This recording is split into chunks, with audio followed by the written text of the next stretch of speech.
Society ना आपके दर्द पर नहीं रुकती, बस आपकी खामोशी से अपनी मर्ज़ी की कहानियाँ बना लेती है। सिर्फ आपकी खामोशी से अपनी मर्ज़ी की कहानियाँ बना लेती है। और सबसे अजीब बात पता है क्या है? लोग आपको तब तक अच्छा समझते हैं जब तक आप उन्हें नाराज़ ना करें। लोग आपको तब तक अच्छा समझते हैं जब तक आप उन्हें नाराज़ ना करें, उनके अगेंस्ट ना जाएं। कभी गौर किया, जब इंसान सबके लिए अवेलेबल रहता है, सबके लिए अवेलेबल रहता है ना, तो लोग उसकी वैल्यू करना छोड़ देते हैं। और जिस दिन वही इंसान अपने लिए जीना शुरू करता है ना, सिर्फ अपने लिए जीना शुरू करता है, तो सोसाइटी उसे बदला हुआ कहने लगती है कि यार ये चेंज हो गई है, ये टोटली चेंज हो गया। बहुत अजीब है ना, बहुत अजीब है। लोग कहते हैं हम तुम्हारे अपने हैं, हम तुम्हारे अपने हैं, लेकिन सबसे ज़्यादा दर्द भी अक्सर अपने ही देते हैं। और फिर एक वक्त आता है, जब इंसान चीखना जो है ना नहीं छोड़ता, बल्कि समझना छोड़ देता है। ये दुनिया सिर्फ रिज़ल्ट देखती है, सिर्फ रिज़ल्ट देखती है। किसी को ये नज़र नहीं आता, किसी को भी ये नज़र नहीं आता कि आपने कितनी रातें खामोशी में गुजारी हैं, कितनी रातें स्ट्रगल फेज़ में गुजारी हैं, कितना स्ट्रगल्स, कितनी फेलियर्स, कितने ज़्यादा रिजेक्शन खुद फेस किए हैं। लोग कामयाबी पर तालियां तो बजाते हैं, लेकिन स्ट्रगल में साथ बहुत कम देते हैं।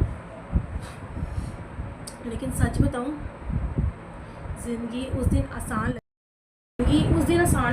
लगने लगती है। उस दिन आसान लगने लगती है जब आप लोगों से नहीं, खुद से एक्सपेक्टेशन रखना शुरू कर देते हैं।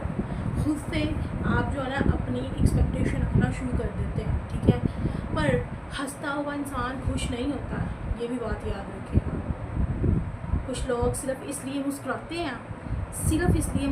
हैं ताकि कोई उनके दर्द के बारे में सवाल ना करे, क्योंकि दुनिया आपका दर्द देके आपको समझाने के बजाय ना आप पे हंसेगी, सिर्फ टाइम पास करेगी और ये फील करवाएगी कि मैं तुम्हारा अपना हूँ, लेकिन अंदर से वो आपका अपना नहीं होता। इसलिए अगली बार किसी खामोश इंसान को जज करने से पहले ये ज़रूर सोचना, शायद वो अंदर से बहुत बड़ी जंग से लड़ रहा हो, बहुत ही बड़ी जंग से जो है ना लड़ रहा हो। क्योंकि ये जो सोसाइटी है ना, ये चेहरे देखती है, दिल नहीं। सबको हंसा देती थी, लेकिन किसी ने कभी ये नहीं पूछा कि वो खुद रात को क्यों रोती है। सबको तो वो हंसा देती थी, लेकिन कभी किसी ने ये नहीं पूछा कि वो रात को क्यों रोती है। अक्सर हर महफिल में वो सबसे ज़्यादा बोलती थी, हर महफिल में, हर कंपनी में वो सबसे ज़्यादा बोलती थी, किसी को मोटिवेट करती थी, हर एक को कहती थी एवरीथिंग विल बी ओके, सब कुछ ठीक है ना, आज तुम सैड हो, आज भी तुम सैड सी लग रही हो, ठीक हो ना। वो लड़की जो हर वक्त ये कहती थी, लेकिन हकीकत ये थी वो खुद अंदर से टूट रही थी। कभी कभी इंसान इतना मजबूत बन जाता है ना कि लोग उसके दर्द को पेन समझना ही छोड़ देते हैं। सबको लगता था उसे कोई फ़र्क नहीं पड़ता, हालांकि सबसे ज़्यादा फ़र्क ही उसे ही पड़ता था। रात को जब सब सो जाते तो वो छत को देखकर सिर्फ एक सवाल सोचती, आखिर मैं हर बार क्यों थक जाती हूँ।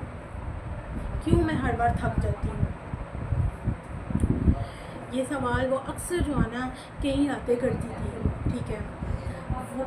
वो अटेंशन नहीं चाहती थी, बस कोई एक ऐसा इंसान चाहती थी, एक ऐसा इंसान उसे चाहिए था जो उसकी फेक स्माइल के पीछे